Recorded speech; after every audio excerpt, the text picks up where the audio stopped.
نوجوان جاں بحق ہو گئے۔ حادثہ سرگودا روڈ کے قریب پیش آیا۔ تیز رفتار کار نے مخالف سمت میں آنے والی موٹر سائیکلوں کو ٹکر مار دی۔ ادھر خیرپور گمبٹ قومی شاہراہ پر حادثے میں 3 افراد جاں بحق ہو گئے۔ مسافر کوچ اور کار میں تصادم سے 8 سے زائد افراد زخمی بھی ہوئے۔ جاں بحق ہونے والوں میں ایک بچی، خاتون اور مرد شامل۔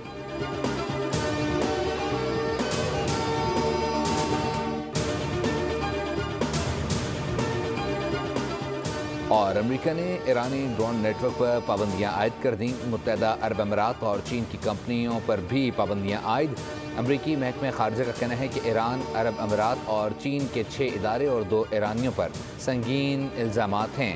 یہ ادارے اور کمپنیاں ایران کے لیے ڈرون پرزجات فراہم کر رہے تھے۔